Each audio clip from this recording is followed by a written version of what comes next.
Hey, I got something to say. I'm just so sick of hearing everyone complain. I know it's tough and I know there's pain, but hitting bottom is the only way to change. So I'll keep hustling, you keep struggling. Bitch, I'm humbling, keep mumbling. I'll keep doubling, you keep bluffing. You've got nothing, I'll keep hustling.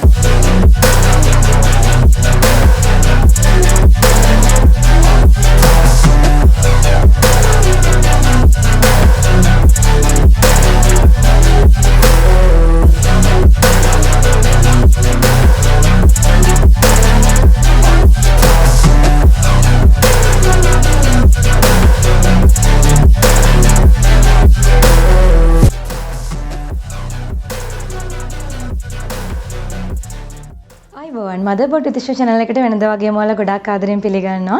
ඉතින් අද මම ලෑස්ති වෙන්නේ ඔයාලට වටිනා මහයුම් පාඩමක් අරගෙන එන්න. හැමදාමත් වගේ අලුත්ම විලාසිතාවය ඇඳුම් ඔයාලට මහන විදිය මම මගේ channel එක හරහා අරගෙන ඇවිල්ලා තියෙනවා. ඉතින් මේ වෙද්දී ලංකාවේ වැඩිම subscriber ප්‍රමාණයක් හිමි මහුන් නාලිකාව බවට පත් වෙන්නත් ඒ වගේම ලංකාවේ වැඩිම මහුන් videos ප්‍රමාණයක් එකතු කරපු YouTube නාලිකාව බවට පත් වෙන්නත් අපිට පුළුවන් වෙලා තියෙනවා. ඉතින් ඒ වගේම තමයි ඔයාලට ඉතාමත් ආදරෙන් ආරාධනා කරනවා. ඉතාම වටිනා මහුම් පාඩම් රාශියක් අපේ YouTube channel එක හරහා ඉගෙන ගන්න පුළුවන්. ඒ වගේම වීඩියෝ එකට යන්න කලින් මුලින්ම මතක් කරනවා තාමත් channel එකට subscribe වෙලා නැතිව videos බලනවා නම් ඉක්මනින්ම මෙන්න මේ subscribe button එක click කරලා අදම channel එකට එකතු වෙන්න පුළුවන්. ඒ වගේම වීඩියෝ එකක් දාපු ගමම ඔයාගේ phone එකට මගහැරීමකින් තරව ගන්න ගන්න නම් ඉස්සරහා තියෙන bell icon එකත් අනිවාර්යයෙන්ම click කරලා තියාගන්න. ඉතින් එහෙනම් ඉක්මනින්ම යමු අපේ වීඩියෝ එකට. මේ ඇඳුම මසා ගැනීම සඳහා අද මම පොඩ්ඩක් silk pattern යන material එකක් තමයි පාවිච්චි කරන්නේ. ඉතින් මම අද Valentina printed material වලින් රෙදි ආර දෙකක් අරගෙන තියෙනවා. ඉතින් ඔයාලට ටිකක් silk pattern යන material එකක් ගත්තොත් මේක ලස්සනට මසා ගන්න පුළුවන්. මුලින්ම මේ විදිහට රෙද්ද අරගෙන පළලින් දෙකට නමා ගන්නවා. පළලින් දෙකට නමාගෙන මේ විදිහට උස පැත්තට, ඒ කියන්නේ අස්වාටිය පැත්තට මේ විදිහට පහළට ආයෙත් අපි මෙන්න මේ විදිහට නමා ගන්නවා. එහෙම නමා ගන්නේ උරහිස් මුට්ටුවක් එන්නේ නැතිව ඇඳුම නිර්මාණය කරන්න. ඊට පස්සේ උඩින් ඉඳන් පහළට තියාගන්න ප්‍රමාණය මෙන්න මේ විදිහට අපි තීරණය කරමු. අට අඟල් 12ක් විතර 70 උස ඕන වෙනවා. ඒකට තව 60 කොටස ඉදිරිපසින් රෙද්දට වඩා යට වෙන්නත් එක්කම අඟල් 20ක් විතර මම මෙන්න මේ නවාගෙන මේ විදිහට පහළට නමාගෙන තියාගන්න තමයි ලෑස්ති වෙන්නේ. ඉතින් ඔන්න මට අවශ්‍ය කරන අඟල් 20 ප්‍රමාණය එන විදිහට මම රෙද්ද මෙහෙම නමා ගත්තා. ඒතර බලන්න උඩින් නැම්ම පැත්තක් තමයි තියෙන්නේ. ඉතින් එහෙම නැම්ම පැත්තක් තියෙන විදිහට අපි මැගියා ආකාරයට තමයි මේ 60 කොටස නිර්මාණය කරගන්නේ. සිරස් අතර තියෙන අපේ නැම්ම පැත්ත ඇඟ පැත්තට තියාගත්තා මම. මොකද ඒක ඉදිරිපස් සහ පිටුපස නැම්ම විදිහට එන්න ඕන නිසා. ඊළඟට මම මගේ උරහිස දෙකෙන් බෙදාගෙන ලකුණු කරනවා. ඊළඟට ඒ ලකුණු කරගත් ලක්ෂ්‍යය සිට ඉදිරියට අත දිග අවශ්‍ය කරන ප්‍රමාණය අපි ලකුණු කර ගන්නවා. අත දිග මට 10ක් විතර ඕනි කියලා හිතලා මම 10ක් විතර ලකුණු කර ගන්නවා. ඉතින් මම මුලින්ම කර පළල අඟල් 3ක් පමණ ලකුණු කර ගන්න ඕනම කෙනෙකුට 3.5ක් ප්‍රමාණවත් වෙනවා. ඕන දැන් එතෙන් සිට පහළට අඟල් 1.5ක් පමණ කර ගැඹුර පිටුපස අවශ්‍ය කරන ප්‍රමාණය මුලින්ම ලකුණු කරගෙන කර හැඩය ඇඳගෙන ඉන්නවා. අද උරහිස පහත් කිරීමක් සිදු කරන්නේ උරහිස රේඛාව යන්නේ උඩින්මයි. ඊළඟට මේ කර හැඩය ඕන නම් ඔයාට මේ විදියට බෝට් නෙක් එකක් වගේ පේන්න කර පළල වැඩි කර ගැනීමේ හැකියාව තියෙනවා. ඔබේ රුචිකත්වය මත. ඉතින් ඔන්න කර හැඩයත් ඇඳගෙන අවසන් උරහිස හැඩය දැන් අපි හැඩ කිරීමකින් තොරව මෙතන අත දිග ලකුණු කරගත් ස්ථානයේ සිට පහළට අත වට ප්‍රමාණය දෙකෙන් බෙදාගෙන ලකුණු කරනවා. ඒකට තව අඟල් දෙකමාරක් විතර වැඩියෙන් තියාගන්න. මොකද මේ අත ටිකක් ඇඟට වඩා ලිහිල්වයි අපි ඇඳගන්න. ඊට පස්සේ මේ විදිහට අත වාටිය ඇඳගත්ත රේඛාව දැන් ඔයාට පුළුවන් ඔයාගේ 60 අවශ්‍ය කරන උස ප්‍රමාණය ලකුණු කරන්න. ඉදිරිපස 60 උස 20ක් විතර ඕනි. පිටුපසට 12ක් 12මාරක් වගේ මේම ලකුණු කරගන්න. ලකුණු කරගෙන රේඛාවක් ඇඳ ගන්න. ඒක එතකොට පිටුපස ඉන රේඛාව විතර නම් කරන්න. ඊළඟට ඔයාට අවශ්‍ය නම් ඉතින් රැගල් රේඛාව මේ විදිහට උරහිස දෙකෙන් බෙදාගත් ප්‍රමාණය එහෙම නැත්නම් පපු රේඛාව ඒ වගේ දේවල් අඳ ගන්න පුළුවන්. අතට මේ ඇඳුමට ඒවා අත්‍යවශ්‍ය නැහැ. ඉතින් මේ විදිහට අවශ්‍ය නම් ඇඳ ගන්න. එතකොට ඔයාට අර ඒ ලකුණු කරගෙන ඒ කොතනින්ද යන්නේ කියලා හිතන්න පුළුවන්. ඉතින් ඔන්න පපුව ප්‍රමාණය හතරෙන් බෙදලා තියලා බලුවම ඔන්න ඔය වගේ ප්‍රමාණයක් තියෙන්නේ. මම ඒකත් බලාගත්තා. ඊළඟට මම කරන්නේ මගේ ඉනවට ප්‍රමාණය මේ විදිහට හතරෙන් බෙදා ගන්නවා. ටේප් එක හතරට නමලා ඒකටත් තව අඟල් එකමාරක් විතර එකතු කරලා ඉන රේඛාව ලකුණු කර ගන්නවා. ඊට පස්සේ ඔයාට මෙන්න මේ විදිහට කර්ව් එකක් ආකාරයට අත්කට වාටිය දක්වා මෙහෙම ඇඳ ගන්න පුළුවන්. ඒතර මෙන්න මේ විදියට යට වාටියත් අඟල් භාගයක් උස්සලා හැඩ කරගන්න. දැන් එහෙම කරන්නේ පිටුපස 60 කොටස තමයි මුලින්ම ඇඳගත්තේ. පිටුපස 60 කොටසට වඩා මේ විදියට ටිකක් දිගට යන්න ඕනේ ඉදිරිපස 60 කොටසේ උස ප්‍රමාණය. ඉතින් අපි මැනගෙන තියෙනවා අඟල් 20ක් විතර ඕනේ කියලා. ඉතින් ඔයාලට මේ විදිහට උකුල දක්වා වගේ උස අරගෙන කොච්චර උකුල එන්න ඕනද කියලා බලන්න. නැත්නම් උකුල ළඟින් හිර වෙන්න පුළුවන් නේ. ඒ නිසා උකුල ප්‍රමාණය හතරෙන් බෙදලා උකුල රේඛාව හරියට බලලා ඉතින් ඔන්න ඔය විදිහට ඕන උසකට ඔයාලට ඒක හදා ගන්න පුළුවන්. දැන් මම අඟල් 20ක් වගේ ඕන නිසා ඔන්න 20 ප්‍රමාණය ලකුණු කරගත්තා. ඊට පස්සේ මෙතනින් මෙහෙම උඩට ඒකත් හැඩ කරලා කර්ව් කරගත්තා. දැන් අපි කපා ගනිමු. ඉතින් මේ විදිහට මම කට් කර ගන්නවා. ඉතින් කට් කර ගනිද්දිත් මුලින්ම අපිට සිද්ධ වෙනවා වැඩිපුර දිග තියෙන ඉදිරිපස පළුවේ 60 ප්‍රමාණයට මේක කට් කරගෙන ඉන්න. ඊට පස්සේ එක පැත්තකින් විතරක් අපිට පුළුවන් පිටුපස පළුවේ උස අඩු කරගන්න. ඉතින් ඔන්න මේ විදිහට කට් කරගෙන ඉවර වෙලා මෙන්න මේ විදිහට දිග හැරලා බලන්න පුළුවන්. ඊට පස්සේ ඔයාලට එක පැත්තක විතරක් මේ විදිහට කර ගැඹුර පොඩ්ඩක් වැඩි කරගන්න පුළුවන්.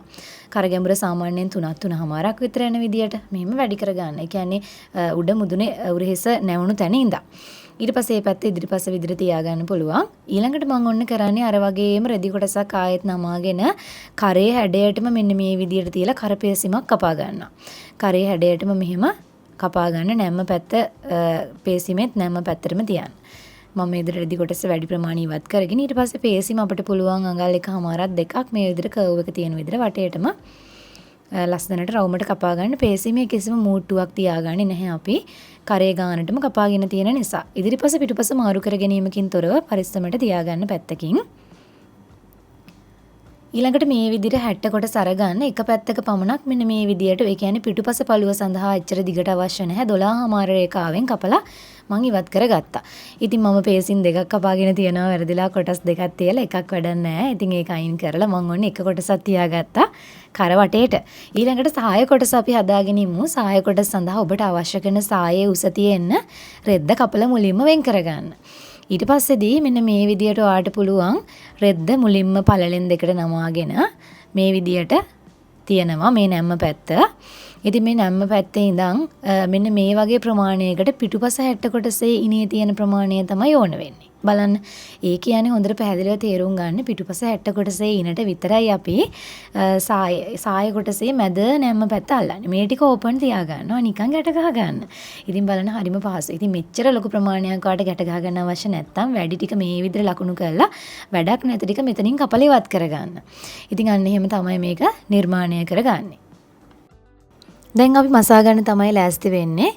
ඉතින් මුලින්ම මම කරට මේ විදියට හරියටම කරපේසිම තියලා කරවටේට පින් ගහ ගන්නවා. මොකද ඒක වෙනස් වෙන්න පුළුවන් නිසා ඉදිරි පින්ස් ගහගෙන කරවටේට තියලා මහගමු. කොටස් දෙකේම හොඳ පිට අතුල් පැත්තට යන්න තමයි තියාගෙන තියෙන්නේ. සෙකන්ඩ් එක ගලවා ඉවත් කරන ගමන් පරිස්සමට අඟල් කාලට වගේ මේක මහගෙන යන්න ඕනේ.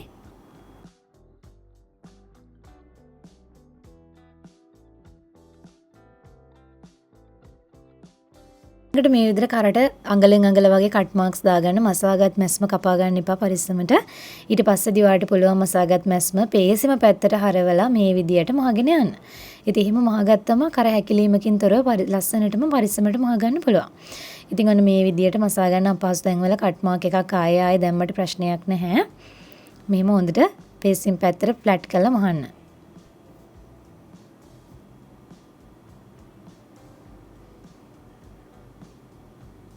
හරි ඊළඟට මෙන්න මේ විදිහට පේසිම අතුල් පැත්තට හරවමින් මෙහෙම දෙසරයක් නමාගෙන මහගන්න. මේක ඔයාලට එක්වර කරන්න අපහසුයි නම් මේක නවලා මුලින්ම පින්ස් දාගෙන ඉන්න. පුරුදු නැති කෙනෙක් නම්. මොකද ලස්සනට වටේට ගානට මහන්න ඕනි කරේසට සමාන දුරකින් නැත්තම් හොඳ පිට පැත්තෙන් කැතට පෙනෙන්න ගන්නවා. මම මේ විදිහට නවලා වටේට මහගෙන යනවා. ඒ විදිහට සම්පූර්ණ කරවටට මහගෙන ඉවරයි. දැන් අපිට පුළුවන් 60 කොටසේ අතාග වාටිය මෙන්න මේ විදියට දෙසරයක් නවල මහ ගන්න. අතාග වාටිය අත් දෙකේම මහ ගන්න ඕනේ.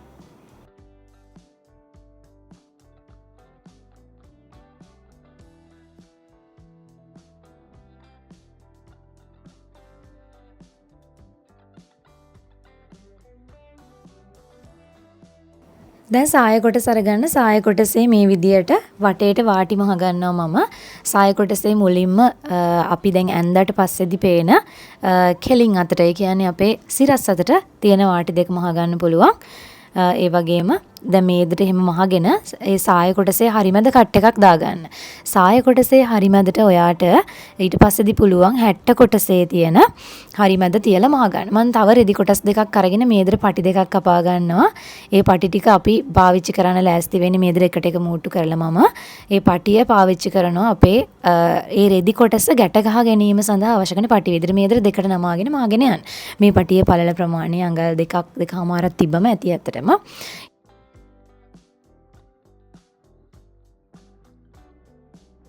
ඊට පස්සේ මේ විදිහට මම ඒවා මහගෙන ටූල් එකකින් අනිත් පැත්ත හරව ගන්නවා.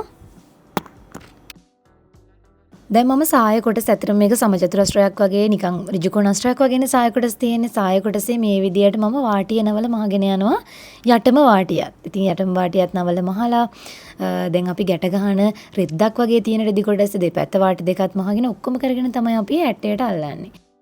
ඒ විදිහට සාය සඳහා අල්ලන රෙදි කොටසේ තුන් පැත්තක්ම නවල මහගෙන ඊළඟට අපි මෙන්න මේ වගේ පටි කොටස් තියාගෙන මහ ගන්නවා රෙද්ද උඩ පැත්තට. ඒ කියන්නේ දැන් අපි 60 කොටසට අල්ලන පැත්තට පටි කොටස තියලම තමයි නවල මහගන්නේ.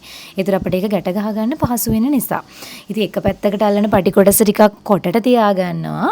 ඊට පස්සේ අනිත් පටි කොටස ටිකක් අර දිගට තියා ගන්න වටේට ගිහින් කරකැවිලෙන්න ඕන නා. ඒක ඔයාලට මේ ඇඳුම අඳින අවස්ථාවේදී පැහැදිලි වෙයි. මේ බලන්න මම පටි කොටස එක පැත්තකට දිගට තියාගෙන එක පැත්තකට කොටට තියාගෙන තියෙනවා. දැන් 60 කොටස ගන්නවා. 60 කොටසේ ඉන පැත්තත් මෙහෙම නවල මහගෙන තමයි සාය කොටසට තියලා මේක අල්ලන්න ලෑස්ති. මෙතන ඒකේ ෆිනිෂින් එක හොඳයි. මේ නවල මහගන්නේ අඟල් 12මාරක් වගේ උස තියාගත්ත පිටුපස 60 කොටස උස අඩුවෙන් තියාගත්ත පැත්ත. ඊළඟට මේ විදියට 60 කොටසේ සයිඩ් මූට්ටුව අපිට කරගන්න පුළුවන්. ඉතින් අංශ මූට්ටුව කරගනිද්දි මේ විදියට මෙන්න මේම සයිඩ් එක සම්පූර්ණ මැහිලා එනවා. එතකොට එක පළුවක් දිග වෙනවා. බලන්න. ඒක ප්‍රශ්නයක් නෑ. ඉතින් අපිට ඒ දිග වෙන පළුව ඉදිරිපසට තමයි ඕන වෙන්නේ. අත කොටසේ ඒ කියන්නේ අත් දෙක එකට තියලා සයිඩ් මූට්ටු දෙකම දෙපැත්තෙමම කරගන්නවා. ඒ විදිහට අපි මෙහෙම සම්පූර්ණ සයිඩ් මූට්ටුව කරගෙන තියෙනවා. දැන් 60 කොටස මේ විදියට කන පිට පැත්තට පෙරලගෙන බලන්න සාය කොටස අපි මේකට අල්ල ගන්න ලෑස්ති වෙන. ඔන්න මේ වගේ තමයි මසා ගත්තම් පෙනෙන්නේ. ඊට පස්සේ ඒක ඕවර්ලොක් කරගන්නත් පුළුවන් ඔයාලට. දැන් මෙන්න පිටුපස පැලුව තමයි මේ විදියට තියෙන්නේ ඔයාට. සාය කොටස ගන්නවා මේ විදියට දෙකට මැදින් නමා ගන්නවා. නමාගෙන මෙන්න මෙහෙම ඉතින් 60 උඩින් තියාගන්න. තියාගෙන නිකම්ම මේක 60 අංශය දක්වා මසාගෙන එන්නයි තියෙන්නේ. ඉතින් බලන්න කොච්චර පහසු ඇඳුමක්ද කියලා. ඔයා මේක අයිඩියා එක ඔලුවට ගත්තොත් ඔයාට මේ වගේ ඇඳුම් දවසට ගොඩාක් ලොකු ප්‍රමාණයක් මහන්න පුළුවන්. ඒ වගේම ටුවරිස්ට් ෆීල්ඩ් එකට ඉදිරිපත් කරන්න පුළුවන්. හරිම සරල ඇඳුමක් නිසා. ඉතින් ඕනම කෙනෙකුට අඳින්න පුළුවන් ඕනම වයසක පසු වෙන කෙනෙකුට. ඉතින් ඔන්න මහල් ඉවරයි ඇඳුම. ඉදිරිපසෙන් 60 පහලට යනවා. පිටුපස 60 පළුවට තමයි තියාගත්තේ. මෙන්න මේ විදිහට දෙපැත්තට රෙද්දක් අඳින ආකාරයට, ලුංගියක් අඳින ආකාරයට ආට අඳින්න පුළුවන්.